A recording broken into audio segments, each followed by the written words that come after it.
Good morning, students. Today we will study our poem The Road Not Taken. वो रास्ता जो हमें नहीं लेना चाहिए। सभी को पता है लाइफ में कभी ना कभी हम दोराहे पे खड़े होते हैं, डिसीजन ये करना होता है इधर जाएं या उधर जाएं। हमारी ये पोएम इसी चीज़ के बारे में बता रही है। First of all I introduce the poem in brief. Once the poet was going through a forest. एक बार पोएट फॉरेस्ट के में से कहीं जा रहा था. He reached a point where the path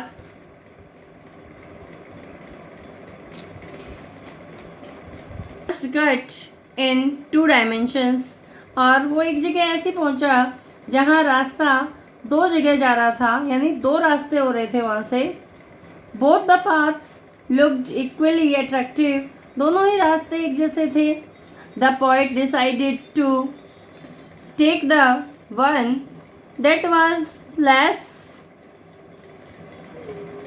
traveled by. Years later, the poet recalled his making the choice. और हमारा जो पोएट है वो रास्ता चुनता है जो कम यूज़ किया हुआ होता है. यानी राइटर कह रहा है कि वो वाला जो रास्ता है जो जिस पे सब जाते हैं वो तो कोई भी फॉलो कर सकता है. We should follow our own way. Now we will discuss the story summary in detail.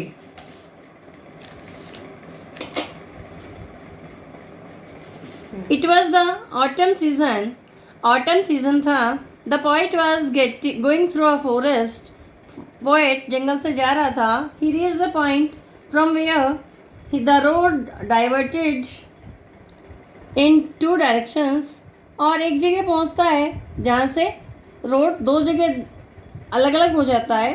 जैसे चौराहा होता है ऐसे इसको दोराहा ही था, 2 ही रास्ते थे.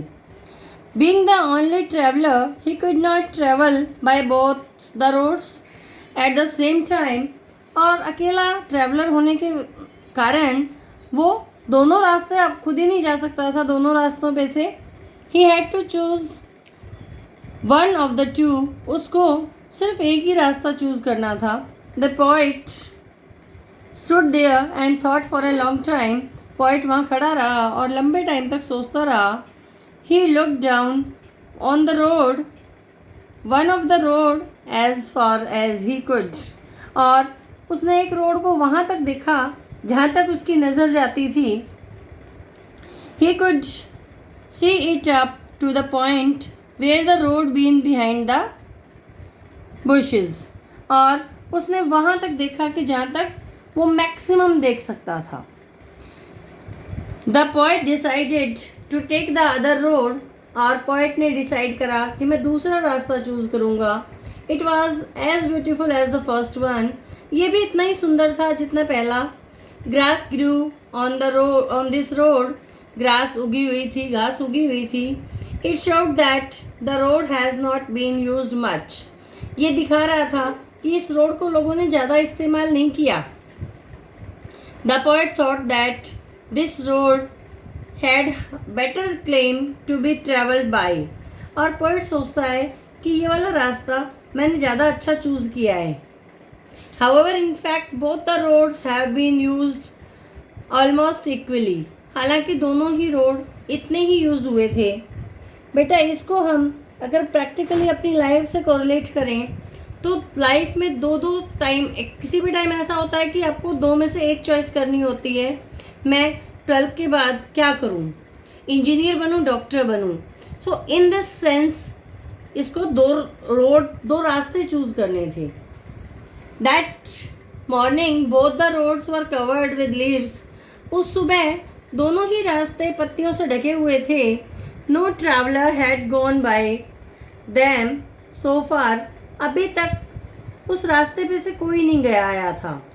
Neither of them had been made black by any trading on them. और कोई भी किसी तरह का उस पर निशान भी नहीं था कि कोई आया गया हो.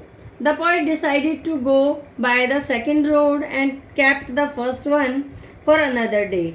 और राइटर ने, हमारे लेखक ने सोचा, जो हमारे कवि हैं, कि मैं दूसरे वाला रास्ता चूज़ करता हूँ और पहले वाले पे फिर कभी जाऊँगा. However, the poet knew that there was little chance of his coming back. हालांकि वो राइटर, हमारा पोएट जानता था कि दोबारा यहाँ आने का बहुत कम चांस है. Since every road leads to a new road, क्योंकि हर एक रोड एक नए रोड पे जाता है. एक बार आपने चूज़ कर लिया कि मुझे डॉक्टर बनना है, तो क्यों आप ये वापस सोचोगे कि नहीं इंजीनियरिंग करूँ. ठीक है. In this sense he decided to second road.